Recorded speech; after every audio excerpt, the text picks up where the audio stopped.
paz do Senhor Jesus a todos, amém, irmãos? Estamos aqui mais uma vez, eu estou aqui mais uma vez através dessa videoaula, né, da Escola Bíblica Dominical, da Escola Bíblica, para que nós, através desse momento que estamos vivendo aí, estamos passando, né, e nos adaptando de alguma forma, para que possamos prosseguir com o projeto que nós, né, iniciamos aí esse ano, que foi estudar a carta de Paulo aos Romanos, e com certeza, com a graça de Deus, não fomos impedidos, ainda que não presencialmente, mas de outro modo de estar prosseguindo com o nosso estudo, que como o próprio apóstolo Paulo ele afirmou que o evangelho dele não estava em cadeias. O fato dele estar preso, né, não impedia que o evangelho fosse anunciado, que, né, o evangelho fosse pregado. Pelo contrário, foi uma ferramenta que fez com que o evangelho ele tomasse uma proporção tão grande que hoje nós fomos alcançados, né, por essa graça de Deus. Eu queria hoje trazer com você o estudo da lição de número 10. Você que tem aí a sua revista, né, acompanhe comigo a lição aqui, né, de número 10. Nós vamos falar hoje sobre, o tema da lição é Há uma Esperança. Né, o ensino prático é levar o povo a saber que existe uma esperança. Eu não vou ler o texto básico, que vai ser o texto que nós vamos trabalhar ele hoje. É muito interessante, eu estava pensando sobre a questão da esperança. Se nós formos procurar num dicionário, né, o que né, o dicionário vai definir como esperança, um dicionário, por exemplo, como esse aqui, né, que eu utilizei, mas você pode usar em qualquer dicionário, provavelmente vai ser uma definição próxima. Esse dicionário ele é muito interessante. Ele diz que a esperança ela é uma disposição do espírito que induz à espera a realização de coisas desejadas ou prometidas, uma expectativa. E estendendo um pouco mais, a expectativa, ela é uma esperança baseada em supostos direitos, probabilidades ou promessas. É uma probabilidade. O que eu achei interessante aqui da definição do dicionário, ele diz que é uma suposta disposição do espírito do homem, do espírito humano, né? Uma expectativa, e essa expectativa é baseada numa promessa, né? Naquilo que aquela pessoa buscou, né, para si, ou recebeu de alguém, ou uma probabilidade, né? Ou seja, é provável que vá acontecer. E quando a gente entra nesse tema, né, o apóstolo Paulo ele escrevendo ali a carta aos Romanos, tratando de alguns assuntos, e no capítulo 8, né, ele vem falando, né, como até a gente estudou na aula anterior, foi o presbítero Viana que aplicou, falando que não existe nenhuma condenação lá, que não há nenhuma condenação para aqueles que estão em Cristo Jesus, e que nós temos o pendor do Espírito, né, o penhor do Espírito, ou seja, há uma garantia sobre nós, né, ou seja, que Cristo ele virá nos buscar, que ele virá buscar a igreja, é o penhor do Espírito, ou seja, tem algo em nós que garante que ele virá nos buscar. Exatamente quando você penhora um bem, né, e há uma garantia de que você irá, né, vai retornar e buscar aquele bem, exatamente o penhor, né, o pendor do Espírito que está sobre nós. Existe uma garantia que é o Espírito Santo em nós, que Cristo irá nos buscar, ele virá cumprir a sua promessa.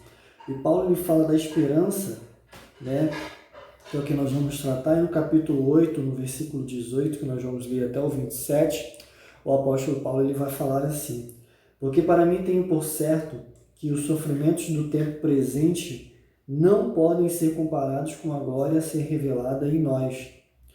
A ardente expectativa da criação aguarda a revelação dos filhos de Deus, pois a criação está sujeita à vaidade não voluntariamente, mas por causa daquele que a sujeitou, na esperança de que a própria criação será redimida do cativeiro da corrupção para a liberdade da glória dos filhos de Deus.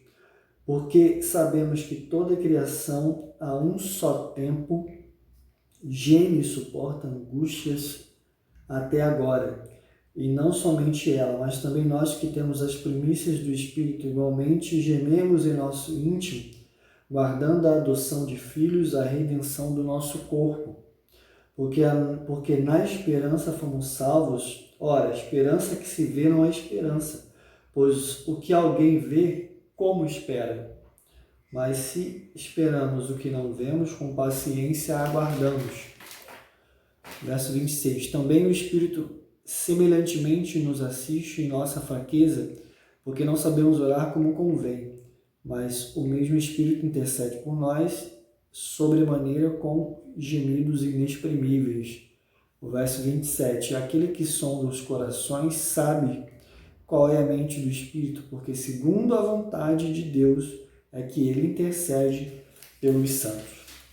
Então, o apóstolo Paulo ele vem falando, iniciando, tratando da esperança, e a esperança sobre algo, como a gente até o dicionário, uma expectativa. Esperança é algo que se espera, algo que não estou vendo, mas eu tenho dentro de mim, a esperança no meu coração que aquilo vai acontecer. E Paulo ele começa no versículo 18, falando: porque para mim tenho por certo que o sofrimento do tempo presente não pode ser comparado agora a ser revelado em nós.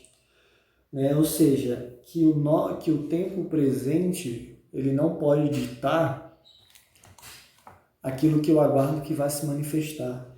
Ou seja, o sofrimento, o momento, as circunstâncias, eu fiquei pensando sobre, que seria um tema difícil para falar, O mundo atual ele já é assim, nosso cotidiano, a realidade desse mundo ela já é difícil. O momento que nós estamos vivendo agora, então, que nós vemos tantas, probabilidades, tantas especulações, tantos estudos, tantas coisas que são relevantes, mas que se nós formos olhar, isso mata a nossa esperança, porque se eu for me basear no momento presente, isso pode minar, fazer com que a minha esperança, que eu perca, a expectativa ou o vislumbre daquilo que ainda virá. E Paulo ele faz traz essa questão dessas duas realidades, dessa divisão, o momento em que eu estou vivendo, o momento em que eu estou, a realidade que eu estou, e o momento futuro, que é a glória que há de ser revelada. E o versículo 19 ele fala que a ardente expectativa da criação aguarda a revelação dos filhos de Deus. Ou seja, quando ele diz a ardente expectativa, de algo que vai acontecer, quando ele diz a ardente expectativa, é como alguém que levanta a sua cabeça e coloca-se numa posição que ele consiga à frente, enxergar o que na frente, o que irá nascer na sua frente, o que virá à sua frente. É exatamente o que ele está falando para a gente, que o sofrimento, o momento, a realidade que vivemos hoje não pode anular aquilo que irá se manifestar futuramente. Eu tenho que levantar minha cabeça, seria esse o sentido, e colocar os meus olhos à frente naquilo que verdadeiramente eu aguardo que vai acontecer. Ou seja, a ardente expectativa da criação aguarda a revelação dos filhos de Deus. Ou seja, a revelação, o momento em que os filhos de Deus, aqueles que Deus escolheu, aqueles que Deus elegeu, irão se manifestar na glória de Deus, quando Deus vier em glória, quando formos glorificados, por Deus. E no versículo 20, ele complementa: pois a criação está sujeita à vaidade, não voluntariamente, mas por causa daquele que a sujeitou. Ou seja, que nós estamos nesse momento presente em sofrimento, mas olhando para frente a manifestação de algo que irá se revelar, que é quando o Senhor vier, quando a glória de Deus se manifestar na sua plenitude. E nós devemos olhar do tempo que nós estamos agora sofrendo, lutando nessa carne, nessa limitação, nessa carne corrupta, nesse momento de dificuldade, um momento especificamente atual, nesse tempo presente, estamos olhando para frente, olhando e aguardando que vá se revelar, o momento em que Deus vai manifestar a sua glória. E, consequentemente, a criação, ou seja, tudo aquilo que Deus criou, né, olhando para o Gênesis, a gente volta um pouco, e é claro que Paulo, quando ele fala isso, ele está pensando no Gênesis, quando Deus ele criou todas as coisas. E ali no capítulo 3, a palavra fala que o homem, né, houve o momento da queda, o homem ele caiu, né, o homem se afastou de Deus por conta, né, de ter se voltado para si, o seu pecado, né, de ter rejeitado a Deus, de ter realmente desejado tornar-se Deus em grau, né, equiparando-se a Deus, mas o que na realidade acontece quando o homem tenta, né, se igualar a Deus, o homem tenta entrar numa condição de ser igual a Deus e tomar um patamar onde ele não teria essa capacidade, onde ele não tem como, né, se igualar a Deus, enganado pela serpente, né, claro, por aquilo que estava na sua natureza, né, no seu ego, ele, em vez de se igualar ao patamar a Deus, ele fica num patamar inferior, ele cai, porque ele não pode ser Deus, e nisso, consequentemente, no que o homem cai, a criação que já estava sujeita a ele, porque Deus havia sujeitado a criação, ou seja, Deus criou o homem e sujeitou toda a criação ao homem. E, consequentemente, quando o homem peca, quando ocorre a queda, né, a criação que estava sujeita ao homem por uma determinação de Deus, essa criação, consequentemente, também sofre os efeitos da queda do homem. E o que acontece? Né? Deus ele pronuncia que, por causa de Adão, por causa do pecado do homem, maldita é a terra, por conta do pecado do homem. E no verso 20 de Romanos capítulo 8 fala que a criação, né, está sujeita à vaidade, aí fala não voluntariamente, ou seja, não foi a criação no ato voluntário de se sujeitar à vaidade, ou seja, que vaidade é essa? Né? Essa vaidade que ela está sujeita é algo, né, transitório, é algo frágil, é algo inútil, ou seja, a criação nesse momento, né, por conta do pecado do homem, né, ela está como perdida, ela está como algo inútil, ela está como algo transitório, frágil, né, e nós vemos realmente como o mundo ele está, como a natureza está degradada, como o homem, né, tem degradado a natureza, como o próprio homem, né, ao invés de cuidar dessa natureza, de lidar com essa natureza, ele, por conta do seu pecado, a natureza está sujeita à vaidade do homem, à fragilidade, à transitoriedade, à inutilidade, né? E por conta disso, a natureza, ela sofre, né?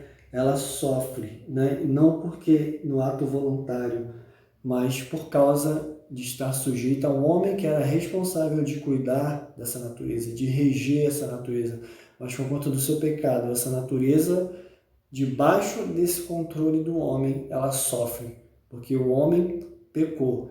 E juntamente com o homem, né, a natureza como alguém que tem uma consciência, ela também aguarda, né, que vai se manifestar, né, um dia em que o homem ele será glorificado, ele voltará ao seu estado original, para que a natureza, consequentemente, ela volte, né, ao seu estado original da criação.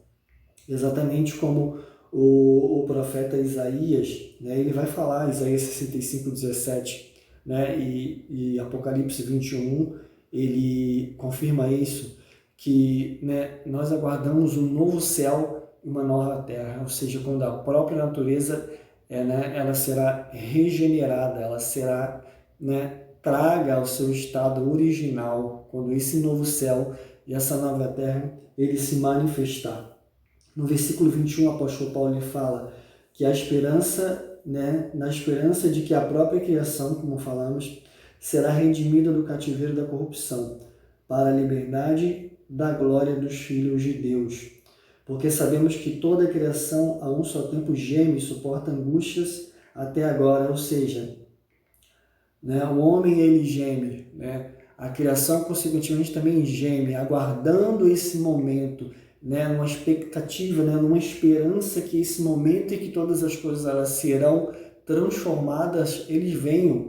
É muito interessante que quando ele fala desse gemido, né, exatamente ele usa aqui, né, ele faz aqui essa analogia, né, como é um gemido de alguém, né, de uma mulher que aguarda, né, o momento em que vai dar à luz, ou seja, o momento em que ela vai dar à luz ao seu filho, que será um momento de alegria, que será um momento de gozo, um momento onde ela vai né, ver, né, ali ter satisfação naquele momento, exatamente esse gemido que nós temos. É um gemido que o homem também tem, que a criação tem. Não é um gemido que vai levar para a morte, mas é um gemido que vai levar para a vida, é um gemido que vai, né, fazer com que encontremos a plenitude, a satisfação. É quando exatamente Isaías 65:17 se cumprirá. O novo céu, a nova terra, todas as coisas serão regeneradas. O homem, né, ele será regenerado, o homem será glorificado. E exatamente o que o verso 23 ele completa.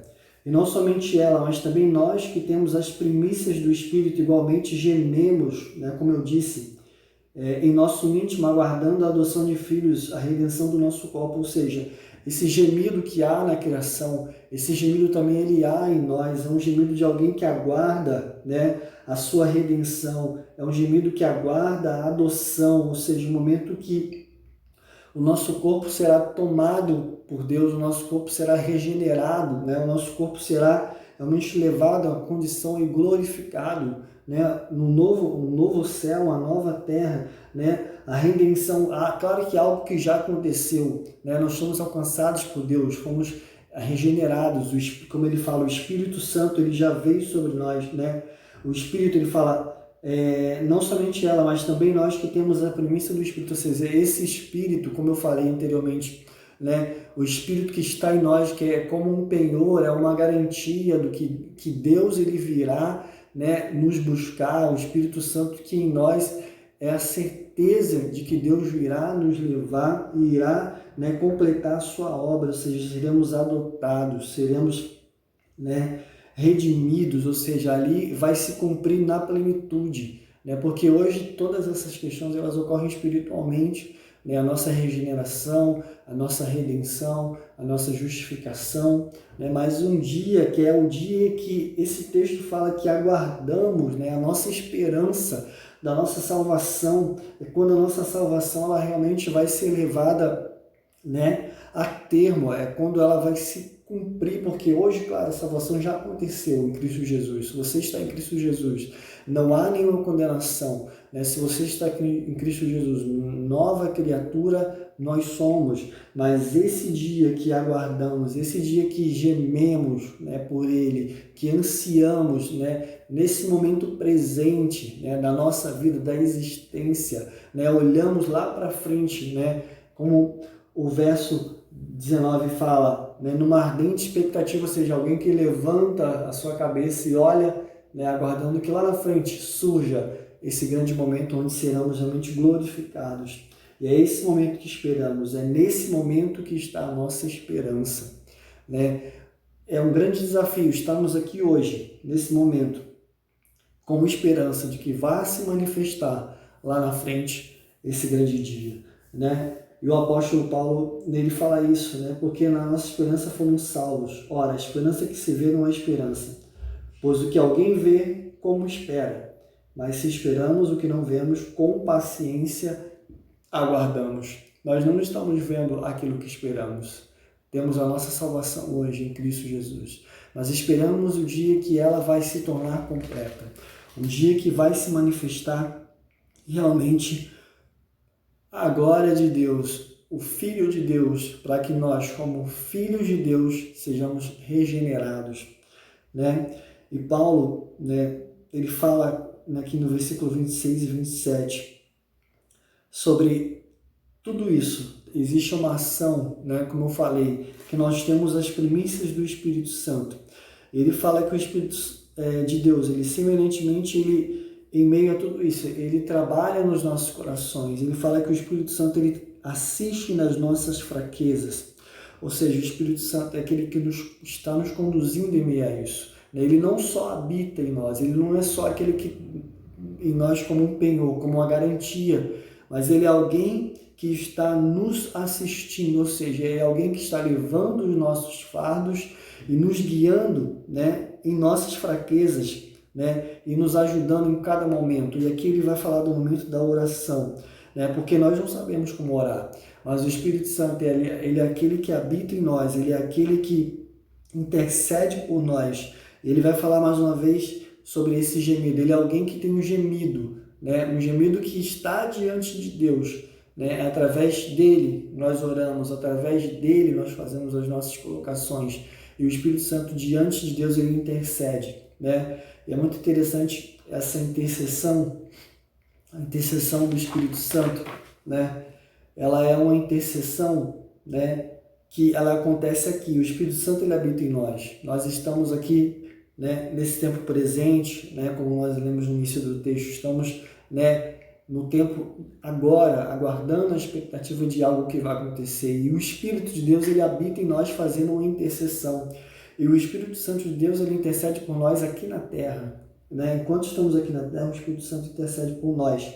Mas alguém pode falar, a palavra de Deus fala que Jesus, ele também intercede por nós. Hebreus fala que carta aos Hebreus, ele fala que Cristo, ele é o nosso sacerdote que intercede junto ao Pai por nós. Ou seja, há uma unidade, né? Há uma ação, nós podemos falar da Trindade, porque o Deus Pai nos céus tem um Filho que é o nosso intercessor, né? Que está junto ao Pai, à direita, e o Espírito Santo, ele em nós, habitando em nós aqui na terra, ele leva as nossas intercessões, ele leva as nossas orações, ele nos ajuda nas nossas fraquezas, ele fala, né, porque ele consegue o que dentro de nós, né, entender, levar aquilo que precisamos, né, levar aquilo que nós queremos falar e não conseguimos, né, fazer com que oremos pedindo a Deus a vontade dele, não a nossa. Levando a Deus, né, aquilo que muitas vezes nós